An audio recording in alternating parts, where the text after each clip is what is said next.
ठाणे महापालिकेच्या माध्यमातून नव्या आर्थिक वर्षात मालमत्ता कर वसुलीची मोहीम 1 एप्रिलपासूनच सुरू करण्यात आली आहे। त्यानुसार करदात्यांच्या मोबाईलवर SMS च्या माध्यमातून महापालिकेने बिल पाठवण्यास सुरुवात केली आहे। याशिवाय 15 जूनपर्यंत संपूर्ण कराची रक्कम एकत्रित भरतील अशा करदात्यांना मालमत्ता कराच्या सामान्य करात 10% सूट देण्यात येणार असल्याचं महापालिकेच्या मालमत्ता कर विभागाने स्पष्ट केले। आता ही सवलत योजना 30 जून पर्यंत वाढवण्यात आली आहे। जे करदाते 2025-26 या आर्थिक वर्षाच्या मालमत्ता कराच्या देयकातील पहिल्या 6 माहीच्या मालमत्ता करासोबत दुसऱ्या 6 माहीचा मालमत्ता कर अशी संपूर्ण कराची रक्कम एक रकमी 15 जून पर्यंत महापालिकेकडे जमा करतील अशा करदात्यांना त्यांच्या दुसऱ्या 6 माहीच्या देयकातील सामान्य करात 10% सवलत देण्यात येणार आहे। यानुसार 15 जून पर्यंत रक्कम भरल्यास 10% सूट दिली जाणार आहे, तर 16 ते 30 जून या कालावधीत या रकमेचा भरणा केल्यास 4% ऐवजी 10% सूट दिली जाणार आहे।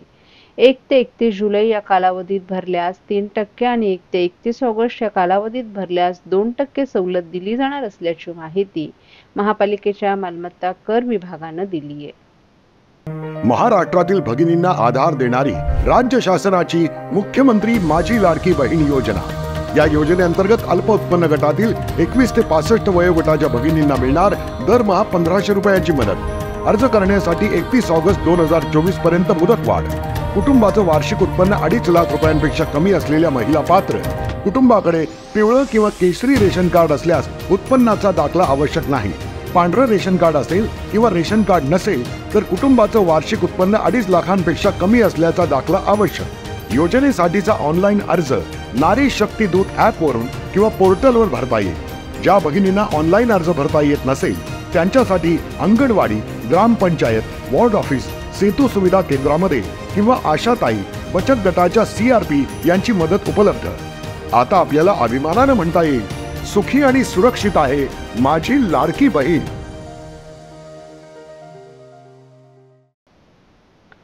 ठाण्यात अनेक ठिकाणी अधिकृत आणि अनधिकृत बांधकामं सुरू असून या ठिकाणी आरोग्यविषयक नियमांची पायमल्ली विकासकाकडून होत असते। परिणामी शहरात डासांचं प्रमाण वाढत असून मलेरिया, डेंग्यूचे रुग्ण वाढत आहेत। त्यामुळे डास निर्मिती करणारी ही बांधकामं त्वरित बंद करण्यात यावीत अशी मागणी आमदार संजय केळकर यांनी ठाणे महापालिका आयुक्त डॉ. सौरभ राव यांच्याकडे पत्राद्वारे केली आहे। ठाणे महापालिका क्षेत्रात मोठ्या प्रमाणात अधिकृत अनधिकृत बांधकामं सुरू आहेत। विकासक आणि कंत्राटदार राडारोडा बांधकाम साहित्य, कचरा, पाण्याच्या कुंड्या या अस्ताव्यस्त ठेवत असतात। अनेक ठिकाणी कचऱ्याचे ढीग पडून असतात, त्यामुळे परिसरात दुर्गंधी पसरते। मोठ्या प्रमाणात डास निर्मिती होते। आरोग्याचा प्रश्न यामुळे निर्माण होतो। अशा परिसरात असलेल्या शाळांमध्ये विद्यार्थ्यांना मलेरिया, डेंग्यूची लागण झाल्याचे प्रकार वाढत असल्याचं आमदार संजय केळकर यांनी पत्राद्वारे राव यांच्या निदर्शनास आणून दिले। या प्रकरणी गांभीर्याने लक्ष देऊन प्रभागनीय प्रत्यक्ष पाहणी करावी। जे बांधकाम व्यावसायिक नियमांचा भंग करतात त्यांची बांधकामं त्वरित थांबवावीत। तसंच रस्त्याच्या कडेला असलेल्या अनधिकृत व्यवसाय करणाऱ्यांना देखील कडक समज देण्यात यावी अशी मागणी केळकर यांनी केली आहे। जानेवारी ते 18 जून या कालावधीत ठाण्यातील जिल्हा शासकीय रुग्णालयात 299 मलेरियाच्या रुग्णांनी तर 164 डेंग्यूच्या रुग्णांनी उपचार घेतल्याची नोंद आहे। प्रत्यक्षात खासगी रुग्णालयांमध्ये उपचार घेणाऱ्या मलेरिया आणि डेंग्यूच्या रुग्णांचं प्रमाण खूप मोठं आहे। एका शाळेत 45 डेंग्यूचे रुग्ण आढळल्याची घटना नुकतीच उघडकीस आली आहे। यावरून मलेरिया आणि डेंग्यू रुग्णांची आणि डास निर्मितीची भयावह स्थिती स्पष्ट होत असल्याचंही आमदार संजय केळकर यांनी सांगितलं।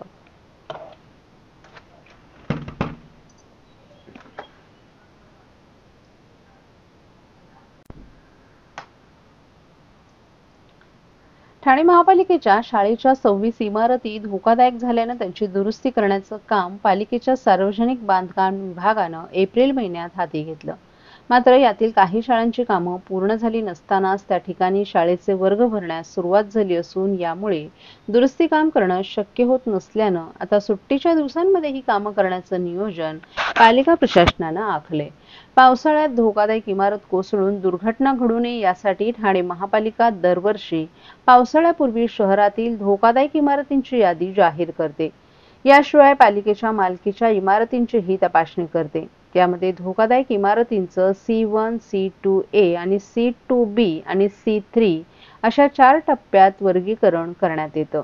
C1 म्हणजे राहण्यास अयोग्य आणि तात्काळ निष्कासित करावी लागणारी अति धोकादायक इमारत. C2A म्हणजे इमारत रिकामी करून संरचनात्मक दुरुस्ती करणं. तर C2B म्हणजे इमारत रिकामी न करता त्यांची संरचनात्मक दुरुस्ती करणं आणि C3 म्हणजे इमारतींची किरकोळ दुरुस्ती करणं. याप्रमाणे पालिकेनं काही दिवसांपूर्वी शहरातील धोकादायक इमारतींची यादी जाहीर केली आहे. त्याचबरोबर काही महिन्यांपूर्वी पालिका शाळेच्या इमारतीच्या बांधकामांचं संरचनात्मक परीक्षण करून घेतले. यामध्ये 26 इमारती धोकादायक असल्याचं समोर आलं होतं. त्यातील 2 इमारती C2A या वर्गवारीतील तर 24 इमारती C2B या वर्गवारीतील होत्या. या इमारतींच्या दुरुस्तीचा प्रस्ताव प्रशासनानं तयार केला होता आणि त्यासाठी 50 कोटींचा निधी राज्य शासनानं दिला होता. जानेवारी कामाचे कार्यादेश ठेकेदारांना देण्यात आले होते. मात्र या शाळा सुरू असल्यानं दुरुस्तीची कामं एप्रिल अखेरपासून सुरू झाली असून ही कामं 1 वर्षात पूर्ण करण्याची मुदत आहे. यातील 2 इमारतींमधील शाळा दुरुस्ती कामासाठी इतरत्र इमारतीत भरवण्यात येत आहेत. तसंच जून महिन्यात शाळा सुरू झाल्यानं 24 इमारतींच्या दुरुस्तीचं काम करणं शक्य होत नसल्यानं पालिकेनं आता सुट्ट्यांच्या दिवशी म्हणजे शनिवार, रविवार, उत्सवांच्या मोठ्या सुट्ट्यांच्या काळात ही कामं उरकण्याचं नियोजन. लग्नसराई आणि सणासुदीच्या हंगामासाठी खास संकलन घेऊन शिल्पमान अँड क्राफ्ट कॉटन आणि सिल्क एक्स्पोचं आयोजन ठाण्यात करण्यात आले. 20 मे ते 22 जून या कालावधीत वसंत विहार येथील डी-मार्ट आणि रामजी हॉटेल जवळ हे प्रदर्शन आणि विक्री मेळा सुरू राहणार आहे. दररोज सकाळी 11 ते रात्री 10 या वेळेत नागरिकांना या ठिकाणी भेट देता येईल.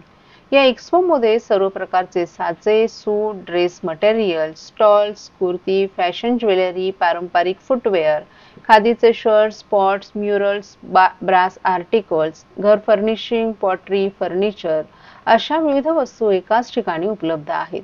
ग्राहकांसाठी खास आकर्षण म्हणजे राष्ट्रीय स्तरावरील विविध भागातील हस्तकलेचं सामान या ठिकाणी एकत्रितपणे पाहायला आणि खरेदीसाठी मिळणार आहे. सर्व कार्ड आणि डिजिटल पेमेंटची सोयही उपलब्ध आहे. मनसोक्त खरेदीसाठी गृहिणींनी आणि नवविवाहितांनी या संधीचा लाभ घ्यावा असं आवाहन आयोजकांनी केलं आहे. आखलं असल्याची माहिती पालिका सूत्रांनी दिली आहे. मुंबईतील लोकल ट्रेनमध्ये प्रवास करणाऱ्यांसाठी महत्त्वाची बातमी असून लोकलच्या दरवाजात बॅग घेऊन उभं राहणाऱ्या प्रवाशांवर आता बंदी घालण्यात आली आहे. काही दिवसांपूर्वी दरवाजात उभ्या असलेल्या प्रवाशांची बॅग एकमेकांना घासल्यानं अनेक प्रवासी ट्रॅकवर पडले आणि त्यामध्ये 4 जणांचा मृत्यू झाला होता. यामुळे रेल्वे प्रशासनानं हा महत्त्वपूर्ण निर्णय घेतला असून प्रवाशांच्या सुरक्षेसाठी ठोस उपाययोजना केल्या आहेत. मध्य रेल्वे मार्गावरील दिवा आणि मुंब्रा रेल्वे स्थानकादरम्यान सकाळी 9:30च्या सुमारास हा अपघात घडला होता. यावेळी 2 लोकल ट्रेन एकमेकांच्या समोरासमोर जात होत्या आणि त्यामध्ये दारात उभ्या असलेल्या प्रवाशांच्या बॅग एकमेकांना धडकल्या. यामध्ये 8 प्रवासी ट्रॅकवर पडले. त्यापैकी 4 जणांचा मृत्यू झाला. हे प्रवासी फुटबोर्डवर उभे होते आणि त्यांच्याकडे लटकणाऱ्या बॅगांमुळे हा अपघात झाला होता. या घटनेनंतर रेल्वे सुरक्षा दल आणि महामार्ग पोलीस यांनी तात्काळ कारवाई सुरू केली आहे. संध्याकाळच्या पीक अवर्समध्ये मुख्य स्थानकांवर अतिरिक्त पोलीस तैनात करण्यात येणार आहेत. याशिवाय दरवाजात बॅग घेऊन उभं राहणाऱ्या प्रवाशांवर लक्ष ठेवण्यात येणार असून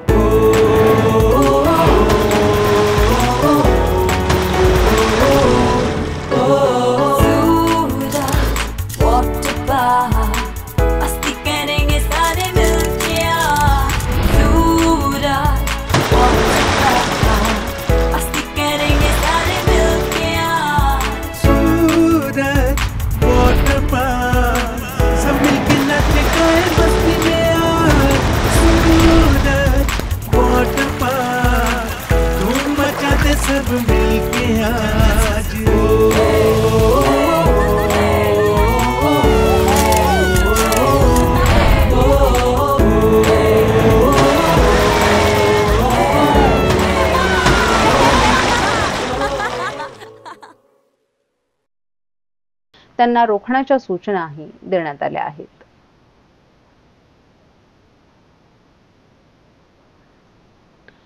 आपल्या आजोळी पायी जाणाऱ्या एका मुलाला काही व्यसनाधीनांनी पुलांवरून खाली फेकले. गंभीररित्या जखमी झालेल्या मुलाच्या दोन्ही पायांच्या घोट्यांची हाडं तुटली होती.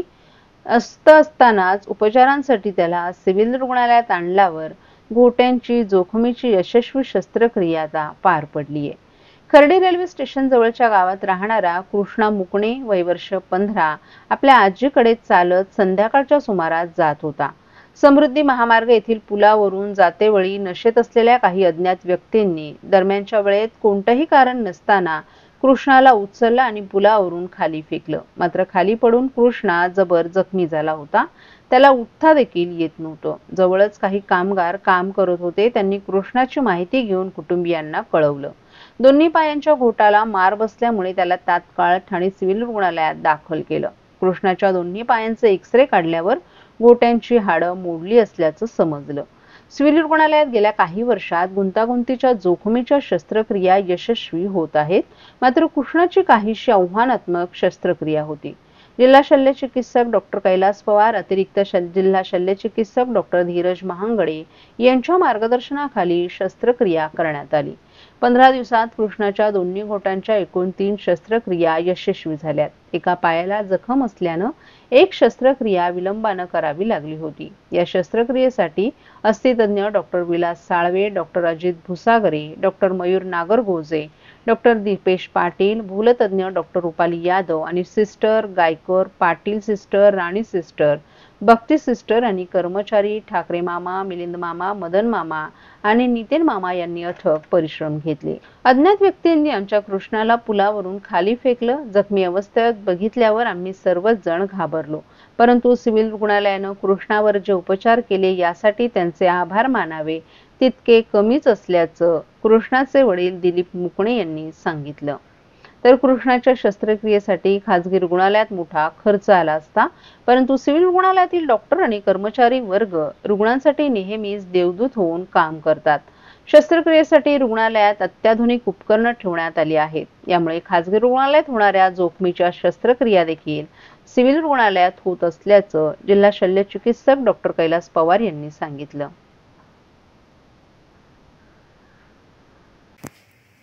एक 14 वर्षाचा मुलगा जो ब्रिजवरनं पुलावरनं पडला होता आणि तो सरळ पडल्यामुळे त्या पायाच्या दोघं घोट्याला सिव्हिअर इंजरी झाली होती आणि कॉम्प्लेक्स फ्रॅक्चर झाला होता.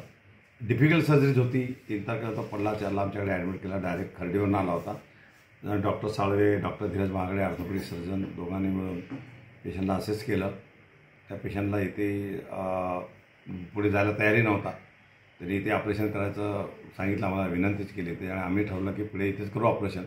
तर ऑपरेशन केलं. डिफिकल्ट सर्जरी होती. त्याच्या टोटल आम्ही 3 सर्जरीज केल्या. पहिल्या 2 सर्जरीज केल्या. त्याच्यानंतर काही करेक्शनसाठी 3ऱ्या सर्जरीची पण गरज पडली. तर आजच्या घडीला बच्चू अतिशय व्यवस्थित आहे. यंग मुलगा आहे. पूर्ण आयुष्य पडलेला आहे. त्याच्या पायावर उभं राहणं हा सगळ्यात मोठा चॅलेंज होता आणि जो फ्रॅक्चर होता खूप कॉम्प्लेक्स होता. परंतु आमच्या ऑर्थोपेडिक सर्जन डॉक्टर साळवे सरांनी जे काही मेहनत घेतली त्याच्यामागे काम केलं. डिफिकल्ट सर्जरी होती ती आम्ही सिव्हिलला केली. मी सगळ्यांना विनंती हेच करतो की चांगल्यात चांगलं काम करण्याचा मी नेहमीच प्रयत्न करत असतो. ज्या सिच्युएशन येतात, बरेचसे आपल्याकडचे गरीब ग्रामीण भागातले लोक येत राहतात. त्यांना जास्त माहीत नसतं. बोलण्याचंही त्यांच्याकडे लँग्वेजचाही त्यांचा बॅरियर असतो. ह्या लोकांना मदत करणं हेच एक उद्दिष्ट असतं. त्याच्यामुळे आम्ही अशा सर्जरीज करतो आणि एक विनंती करतो मी सगळ्यांना की असं जर काही डिफिकल्टी आहेत, जे काही ज्यांना गरज आहे त्यांनी कृपया यावं. प्रायव्हेटमध्ये याचा जर खर्च तुम्ही करायला गेलं ते मला वाटत नाही की 10-15 लाखापेक्षा कमी याला खर्च झाला असता. टोटल सगळ्या गोष्टी, एवढे दिवस हॉस्पिटल स्टे आणि ट्रीटमेंट, मेडिसिन, इंजेक्शन्स आणि ऑपरेशन्स वगैरे, ते गोरगरिबासाठी अतिशय चांगली गोष्ट आहे. तर ही सगळ्यांनाही विनंती करेल, मी आव्हानही करेल की जास्तीत जास्त आमच्या जेवढ्या सरकारी संस्था आहेत त्याचा उपयोग करून घ्यायला पाहिजे. इकडे येऊन पेशंट दाखवायला पाहिजे, इथे ट्रीट करून घ्यायला पाहिजे. धन्यवाद.